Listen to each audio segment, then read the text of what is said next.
বিশ্বকাপ ফুটবল টুর্নামেন্টে শরীয়তের অনেক হুকুম লঙ্ঘন হয় এবং এতে অনেক হারাম বিষয় সম্পৃক্ত হয়। সে বিষয় আজকের আলোচনায় তুলে ধরবো, যাতে করে নিজেরাও সতর্ক হতে পারেন, যুবক সমাজ ভাইয়েরা কাদের পেছনে দৌড়াচ্ছেন তারাও যেন উপলব্ধি করতে পারেন। মুরব্বী, আপনার সন্তানগুলো কাকে ভালোবাসছে, কার পতাকা উত্তোলন করছে, আপনি যেন সতর্ক হতে পারেন। এক নম্বর কথা হলো, এই যে বিশ্বকাপ ফুটবল টুর্নামেন্টে সতর খোলা থাকে, হাঁটুর উপরে প্যান্ট থাকে নাকি থাকে না? একজন পুরুষের হাঁটু পর্যন্ত ঢেকে রাখা ফরজ করেছেন কে? নিজেরটাও ঢেকে রাখা ফরজ, আরেকজনেরটা দেখাও হারাম। তো মহিলাদের জন্য, পুরুষের জন্য এই অংশ দৃষ্টি দেওয়া হারাম। বিশ্বকাপ ফুটবলের সকল খেলোয়াড়দের হাঁটুর উপরেই প্যান্ট থাকে। তো আপনি যখন খেলা দেখছেন, আপনি হারাম জিনিসের দিকে তাকাচ্ছেন, তারাও হারাম কাজে লিপ্ত, আপনি দেখে আপনিও হারাম কাজে লিপ্ত। নাউজুবিল্লাহ পড়ে। গ্রামে যারা ফুটবল খেলেন খুব সাবধান। শর্ট প্যান্ট পরে কেন মুসলমানের বাচ্চারা ফুটবল খেলবে? খেলার প্রয়োজন যদি হয় ফুল প্যান্ট পরে খেলেন, হাঁটু ঢেকে খেলেন। আপনি হারাম কাজ অবস্থায় যদি আপনার মৃত্যুবরণ হয়, তাহলে আপনি বেঈমান হিসাবে মৃত্যুবরণ করবেন। নাউজুবিল্লাহ পড়ে। খুব সাবধান। রাসূল করিম সাল্লাল্লাহু আলাইহি ওয়াসাল্লাম বলেছেন, লা ইয়ানজুরুর রাজুলু ইলা আওরাতির রাজুল, কোন পুরুষ অন্য কোন পুরুষের সতরের দিকে তাকাবে না, একেবারেই তাকাবে না। ওয়ালাল মারআতু ইলা আওরাতিল মারআ, কোন মহিলা অন্য কোন মহিলার সতরের দিকে একেবারেই তাকাবে না। ওয়ালা ইউকদির রাজুল ইলা রাজুলি ফি সাওবিন ওয়াহিদ, বিশ্বনবী বলেছেন তেমনি ভাবে কোন পুরুষ অন্য পুরুষের সাথে একই কাপড়ের নিচে অবস্থান করবে না। ওয়ালা তুকদিল মারআতি ফি সাওবিল ওয়াহিদ, এবং কোন মহিলা কোন মহিলার সাথে একই কাপড় অবস্থান করবে না।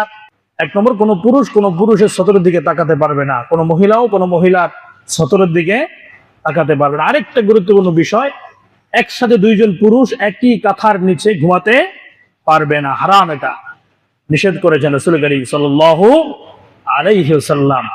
সংকট থাকলে, শীতের সময় যদি আপনার বাসায় তোশকের লেপের সংকট থাকে, পাতলা খাট দুইজনে দুইটা গায়ে দেন, এরপরে প্রয়োজনে লেপটা দুইজনের উপর একসাথে দেন, তবুও তো আলাদা হবে নাকি?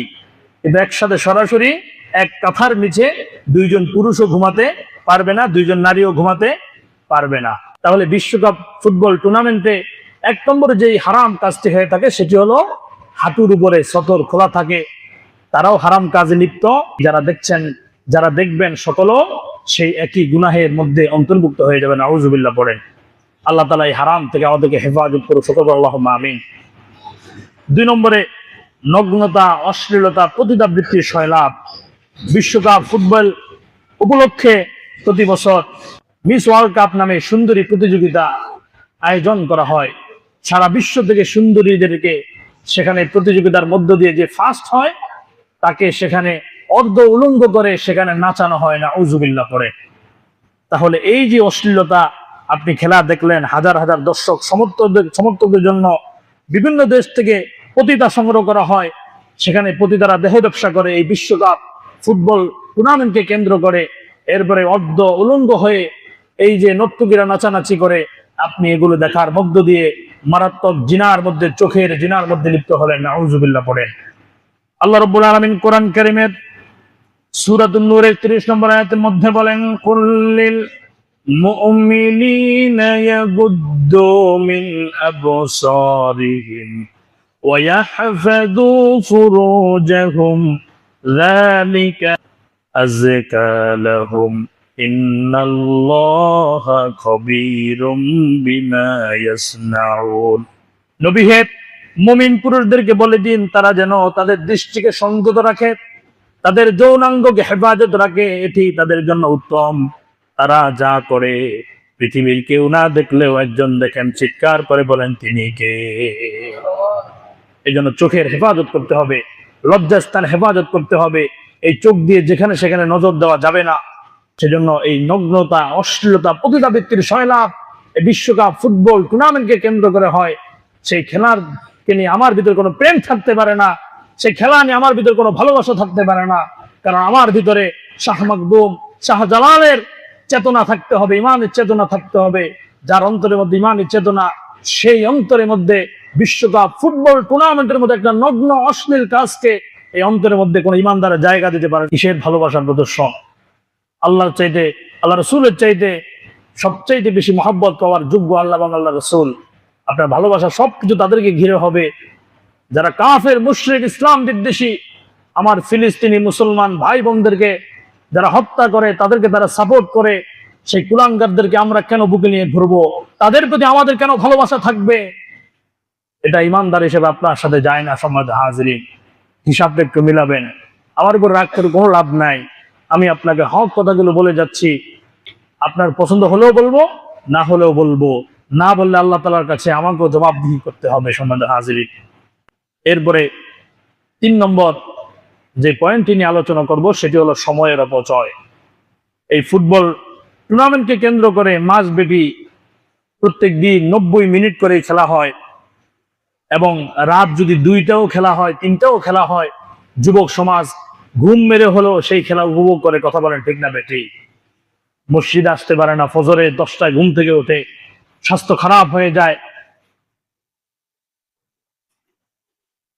অসুস্থ হয়ে যায়, 10টা বাজে ঘুম থেকে ওঠে, অথচ রাত্রে 3টায় আর্জেন্টিনা এবং ব্রাজিলের খেলা। এই খেলা দেখার জন্য জেনারেটরের ব্যবস্থা রাখে, প্রজেক্টরের ব্যবস্থা রাখে, রাতে ঘুম মেরে হলো খেলা উপভোগ করে। বিশ্বনবী জনাবে মুহাম্মদ রাসূলুল্লাহ সাল্লাল্লাহু আলাইহি ওয়াসাল্লাম হাদিসের মধ্যে বলেছেন, খুবই মারাত্মক কথা, ভালো করে লক্ষ্য করুন। আজকে যে সময়টাকে আমরা অপচয় করছি, এই সময়ের হিসাবটা কড়াই গন্ডায় হিসাব নেবেন কে? হাদিসের মধ্যে রাসূল করিম সাল্লাল্লাহু আলাইহি ওয়াসাল্লাম বলেন, লা তাযুলু কদামু ইবনি আদম ইয়াউমাল কিয়ামাতি মিন ইনদি রাব্বি হাত্তা ইউসালু আন খামস।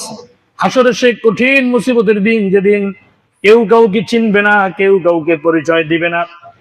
সূর্যের প্রচন্ড তাপে যেদিন মাথার মগজগুলো গলে গলে পড়বে, পানির পিপাসায় জিহ্বাটা যখন বের হয়ে যাবে, কুকুরের মতো জিহ্বাটা ঝুলতে থাকবে। সূর্যের প্রচন্ড তাপে মাথার মগজ কানের ছিদ্র আর নাকের ছিদ্র দিয়ে পড়বে, চোখের ছিদ্র দিয়ে পড়বে। ঘর্মাক্ত, পিপাসার্ত সেই কঠিন মুসিবতের দিনে রব্বুল আলামিন 5টা প্রশ্নের জবাব নেবেন। 5টা প্রশ্নের জবাব ছাড়া কোনো মানুষকে এক কদম সামনে যেতে দেওয়া হবে না। 5টা বিষয়ের জিজ্ঞাসা জবাব ছাড়া একটা মানুষকে এক কদম আল্লাহ সামনে যেতে দিবেন না।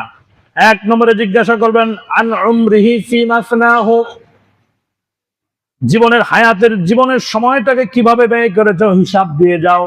মৃত্যু পর্যন্ত সময়টাকে কার পিছনে ব্যয় করেছো? সময়টাকে আমার দিনের পিছনে ব্যয় করেছো? সময়টাকে কোরআনের পিছনে ব্যয় করেছো, নাকি আর্জেন্টিনা ব্রাজিলের খেলা দেখতে দেখতে জীবন শেষ করেছো? পতাকা টানাতে টানাতে জীবন শেষ করেছো?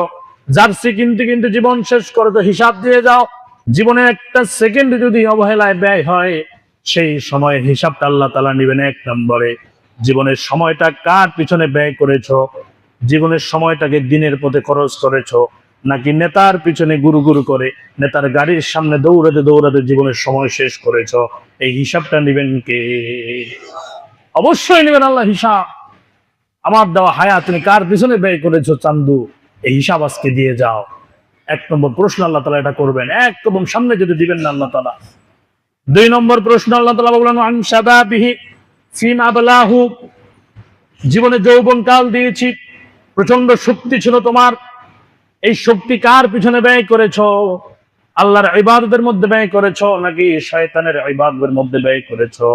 আজকে এই হাসরে কঠিন মুসিবতে এই হিসাব দিয়ে যাবা, না হলে 1 কদম সামনে যেতে দেওয়া হবে না। আল্লাহু আকবার। 3 নম্বরে রব্বুল আলামিন প্রশ্ন করবেন, ও মালুহু মিন আইনা ইকতাসাবাহু, সম্পদটা কিভাবে উপার্জন করেছো? কোন পদ্ধতিতে সম্পদ উপার্জন করেছো?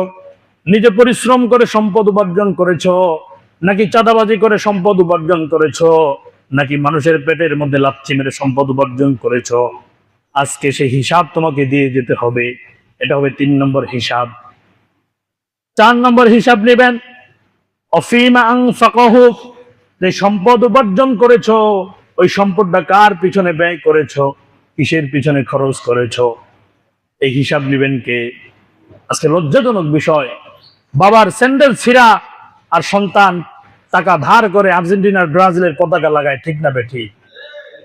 মায়ের পরনে একটা ভালো কাপড় নাই, বছরের পর বছর মাথার ঘাম বাবা পায়ে ফেলে সন্তানের ভবিষ্যতের জন্য কষ্ট করে, আর সেই কুলাঙ্গার সন্তান ঘরের থেকে টাকা চুরি করে বাবার সুগারি চুরি করে এরপর আর্জেন্টিনা ব্রাজিলের পতাকা নিয়ে দৌড়ায়, ঠিক না বেঠি?